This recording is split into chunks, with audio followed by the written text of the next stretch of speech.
Buenas tardes. En esta tarde vamos a hacer un debate analizando los tres enfoques sobre el conflicto. Vamos a analizar la lucha de clases de Karl Marx, el conflicto como socialización de George Simmel y las funciones del conflicto de Lewin Coser.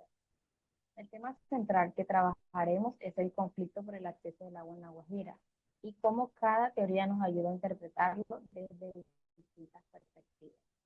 La dinámica será la siguiente. Cada participante tomará un rol de uno de los autores y defenderá su postura. Nuestro grupo está conformado por Minerva Fernández, que está en contra, y David Mercado, que está en contra, Lizeth Arango a favor, y mi persona es Carlos Pacheco, en este caso seré el moderador. Habrá espacio para intercambiar argumentos y contraargumentos. Cada intervención tendrá un tiempo aproximado de 1 minuto. El objetivo es comprender las diferencias teóricas y fortalecer nuestra visión del conflicto a partir del diálogo respetuoso. Bienvenida. Empecemos con una presentación de los autores. Empieza Minerva con Simmel. Cordial saludos a todos, mi nombre es Minerva Fernández Ustari y hoy les vengo a hablar sobre el autor llamado Simmel.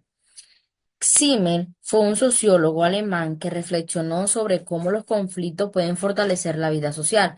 Según él, los enfrentamientos no siempre son destructivos, ya que también pueden unir a los grupos, reforzar identidades y generar cohesión interna. Desde su enfoque, el conflicto es una forma de interacción que puede mantener unido al grupo al enfrentarse a un enemigo común o una situación adversa. Continúa Jedis con Coser. Buenas tardes, mi nombre es Jadis Mercado y mi autora a representar va a ser Lewin Conser. Lewin Conser fue un sociólogo estadounidense de origen alemán, nacido en 1913 y fallecido en 2003. Es conocido por sus contribuciones a la teoría del conflicto social y su análisis del conflicto en la sociedad. La teoría de Conser sobre las funciones del conflicto se basa sobre los conflictos sociales y nos invita a reflexionar sobre la complejidad en la sociedad. Ya. Bueno, hoy les hablaré sobre la teoría de Karl Marx en el manifiesto del Partido Comunista. Marx sostiene que la historia es una constante lucha de clases entre opresores y oprimidos. Con la caída del feudalismo, la burguesía se vio como una nueva clase dominante, dejando al proletariado con solo su fuerza de trabajo para sobrevivir. Esta clase transformó el mundo promoviendo una globalización que estandarizó culturas y relaciones económicas basadas en interés. A pesar de haber sido revolucionaria frente al viejo régimen, la burguesía creó un sistema de explotación moderno.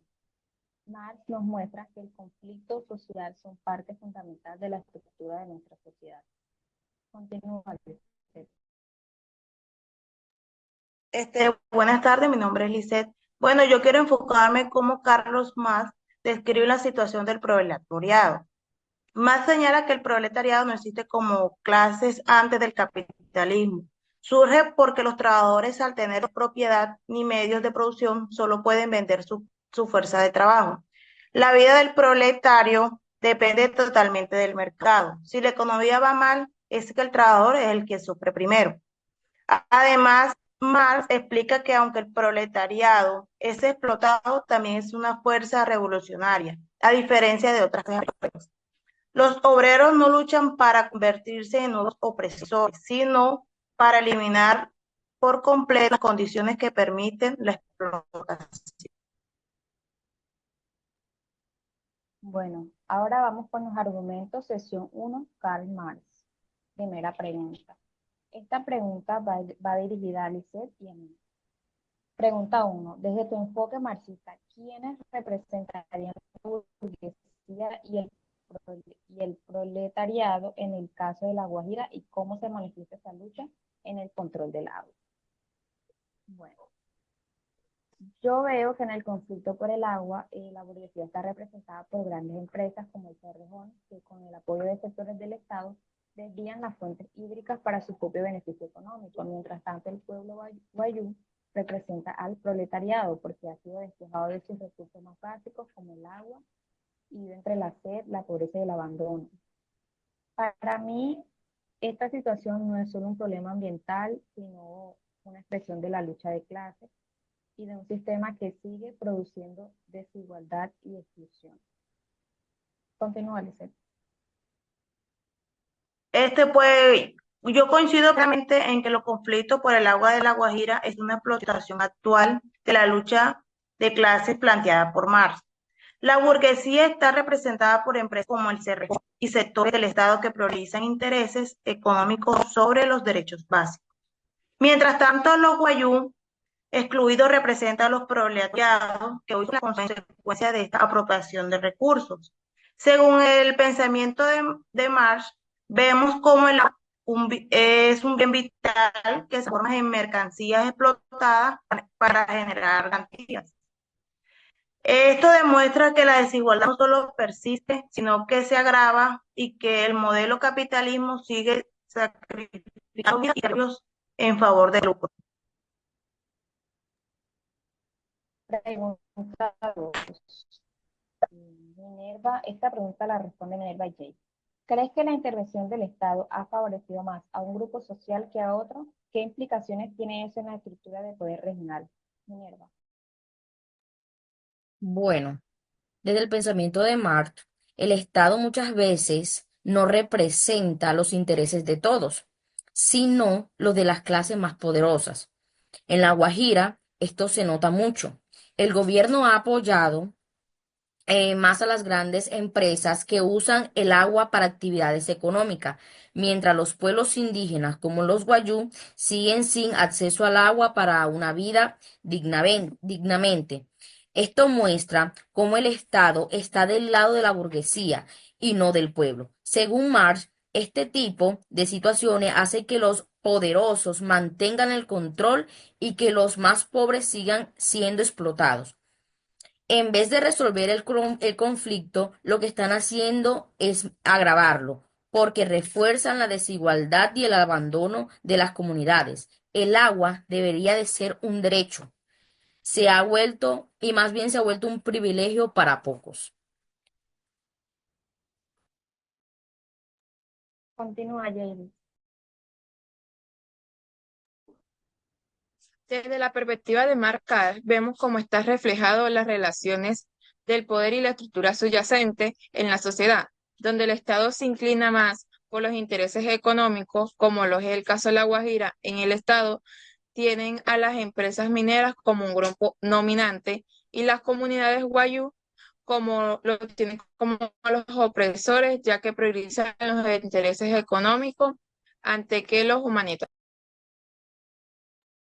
Bueno, vamos con la segunda sección de George Simmel. Esta pregunta va dirigida a todas. Pregunta 1.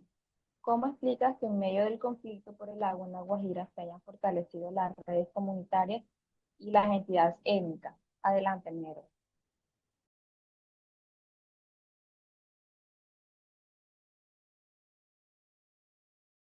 Minerva.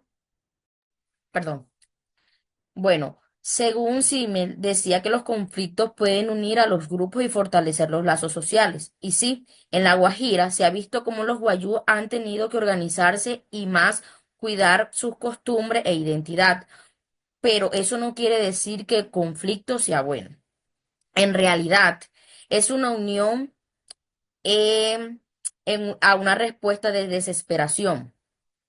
Las comunidades no se fortalecen porque quieren, sino por la necesidad y el abandono que tienen por sus gobernantes. Entonces, aunque sí me hable que el conflicto como algo que se puede integrar, en este caso lo que está haciendo es un sufrimiento, no una mejora. Es una lucha constante a un proceso positivo. Adelante, Jaylee. Se puede explicar cómo el conflicto ha generado un efecto paradójico en la sociedad, donde las personas se unen y se fortalecen por medio de lazos, generando una sensación de solidaridad. Esto no quiere decir que es algo bueno, ya que en realidad la unión se hace para poder defender y las costumbres de las regiones y las tradiciones, donde las redes comunitarias para trabajar juntas se juntan y pueden defender a las comunidades wayuu. Bueno, este conflicto ha fortalecido las redes comunitarias y la identidad étnica del pueblo wayuu frente al despojo y la escasez. Las comunidades se han unido creando redes de apoyo para compartir el agua, resistir colectivamente y visibilizar su causa. Además, como plantea Simmel, el conflicto genera cohesión interna. Ante un enemigo externo como el Cerrejón, los wayuu han reafirmado su identidad, sus prácticas culturales, sus derechos como pueblo. Gracias a esta lucha, hoy están más organizados, hacen alianzas con ONGs, presentan acciones legales y defienden su territorio con más fuerza. Adelante, Lisette.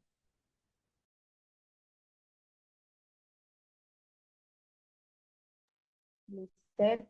Estoy de acuerdo que el conflicto por el agua en La Guajira ha servido como un mecanismo de cohesión social entre los indígenas guayú. Frente a las amenazas externas y el abandono estatal, las comunidades no han sido que han fortalecido sus lazos internos y reafirman su identidad colectiva.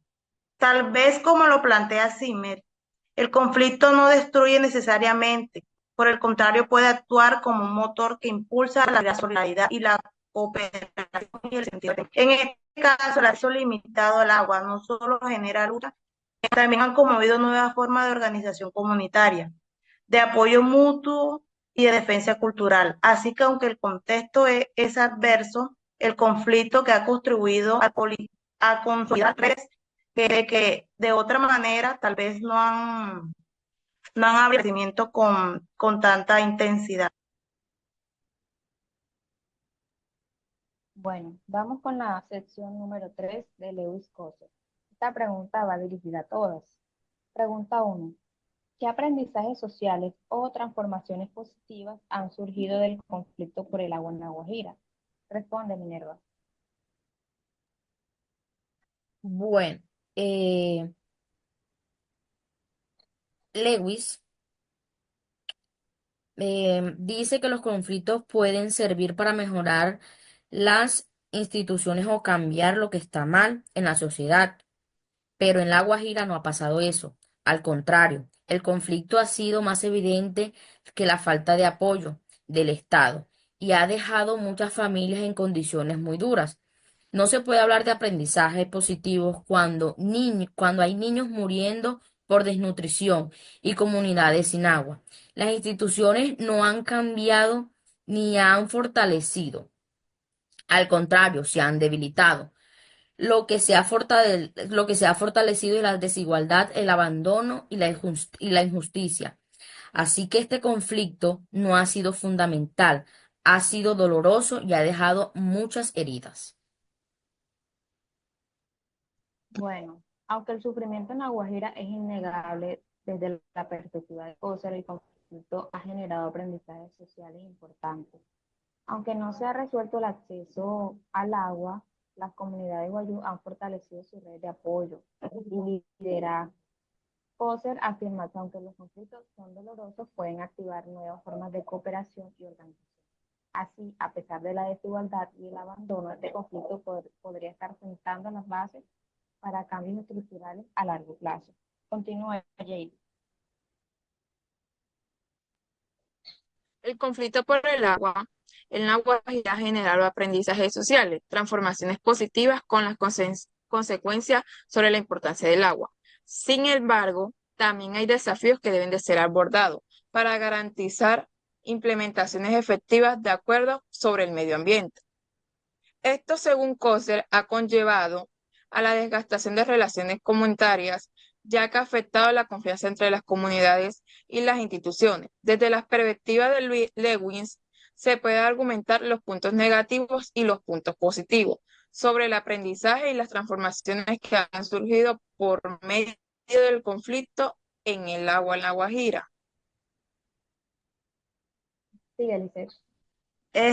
Juan, la comunidad está más organizada, han habido nuevos líderes y muchos jóvenes y mujeres hechos. Gracias a eso están logrando que se escuchen en otros espacios. Como dice Coser, en el conflicto no siempre destruye, también puede hacer que la gente sea aún más y aprendan y a defenderse y a buscar soluciones juntos. Bueno, ahora vamos con la siguiente pregunta. Esta va dirigida a Lisette y a mí. ¿Bajo qué condiciones crees que este conflicto deja de ser funcional y comienza a deteriorar el tejido? Bueno, yo considero que el conflicto deja de ser funcional cuando no se canaliza bien o cuando no existen vías reales de diálogo y transformación. En La Guajira, en La Guajira el conflicto por el agua se vuelve destructivo porque el Estado no escucha a las comunidades, no cumple los fallos de la corte, constituciones y permite que las empresas sigan vulnerando derechos. El conflicto debería generar ajustes positivos, pero aquí solo ha aumentado la exclusión y el abandono. Para que el conflicto sea funcional, tendría que renovar las instituciones y transformar las condiciones sociales. Pero sin voluntad política, lo único que logra es agrandar las brechas de poder y dañar la convivencia. Continúa, Lisette. Bueno, cuando el gobierno les hace caso y cuando las empresas siguen haciendo lo que quieren y ninguno responde, entonces empiezan a cansar y a desgastar a las comunidades. Y si no hay diálogo ni soluciones, el conflicto lo que trae es más dolor para que pueda y pueda servir, tiene que haber voluntad de cambiar las cosas. Bueno, ahora vamos con los contraargumentos. Primera pregunta. Desde el enfoque de Marx se habla de lucha por el poder material, pero ¿cómo responderías desde Simmel a la idea de que el conflicto también crea vínculos sociales entre comunidades excluidas? Responde Jason.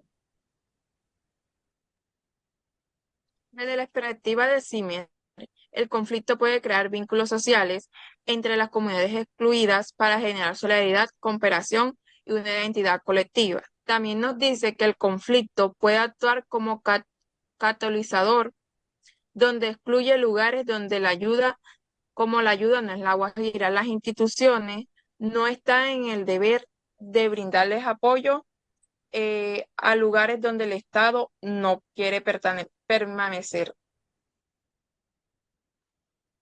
¿Qué le responderías a J.D. Lisset?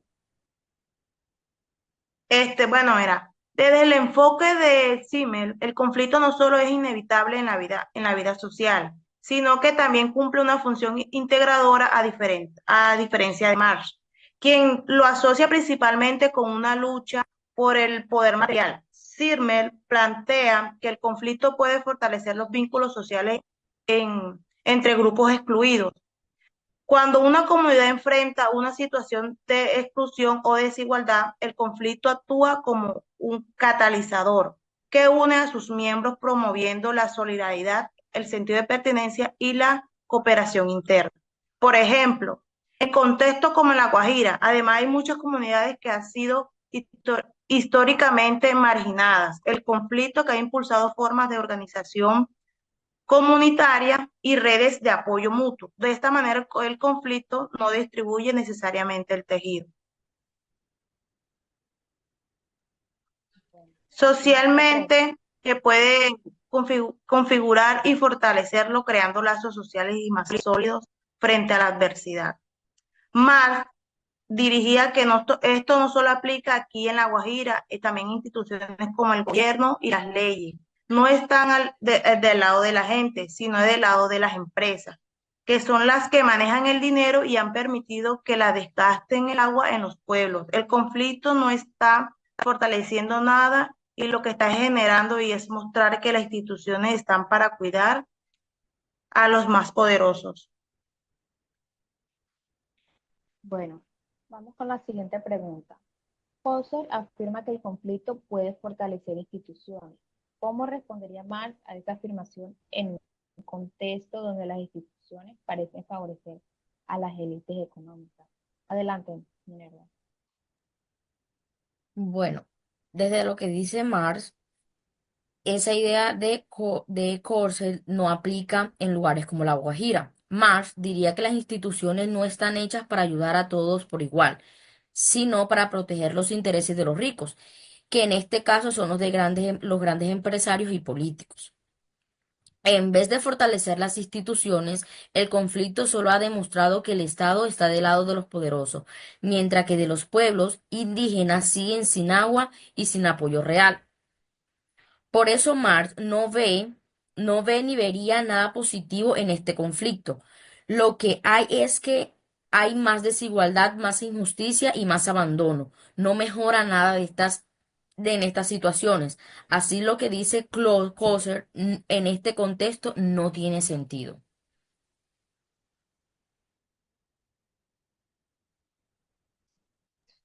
Se apagó el micrófono, Minerva. Listo. Ya terminaste.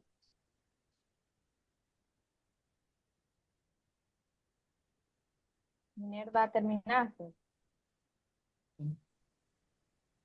Sí. Bueno, estoy de acuerdo en que las instituciones en La Guajira no protegen a todos por igual. Eh, Como señala Mar, pero quiero agregar algo. O sea, Mar no solo habla de abandono, sino de cómo el conflicto es inevitable en un sistema, donde los recursos como el agua son controlados por unos pocos. El caso del arroyo Bruno lo demuestra. El Estado permitió que Cerrejón desviara el río para beneficiar la minería, dejando a la comunidad guayú sin agua potable. Vamos con la siguiente pregunta. Simmel plantea que el conflicto puede ser integrador, pero si vemos el caso de La Guajira, no ha generado más desintegración y abandono. ¿Qué responde Coser a eso? Adelante, Miguel. Aunque Simmel dice que los conflictos pueden unir a las personas, eso no se ha visto en La Guajira. Más bien lo que se ha visto ha sido abandono y falta de soluciones reales. Las comunidades se organizan, sí, pero lo que hacen no tiene, porque no tienen otra opción en realidad. Se van a esa opción porque no son escuchados, no porque el conflicto sea algo bueno. Desde la teoría de Closer, él diría que el conflicto es útil si ayudara a mejorar las cosas, como no está en La Guajira. Las cosas en La Guajira lo que ha hecho es empeorar cada día más. El gobierno no ha actuado bien y las instituciones no han respondido. Así que el conflicto, en vez de servir para algo positivo, ha causado más daño. Entonces, en este caso, ni Sinner ni Coser pueden decir que el conflicto ha sido útil o ha sido una teoría que digamos que podamos utilizar como una solución. ¿Qué respondes a esto, Jadis?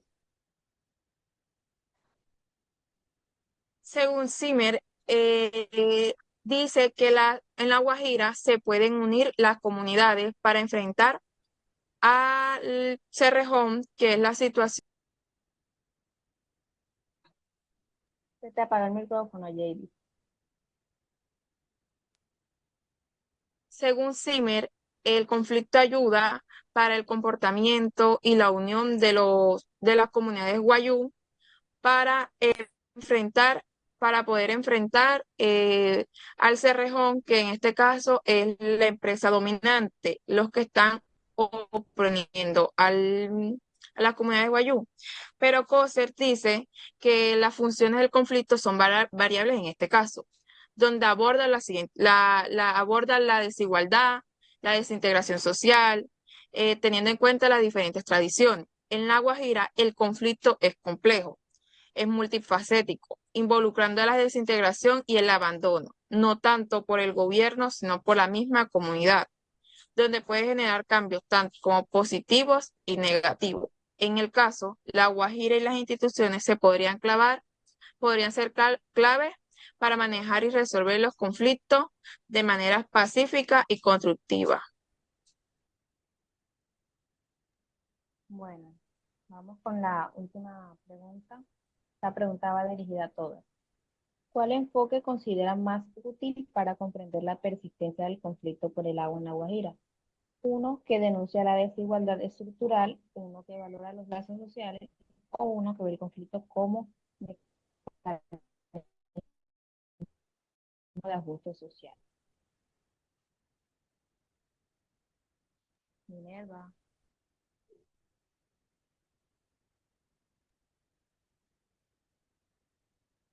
Bueno, Minerva.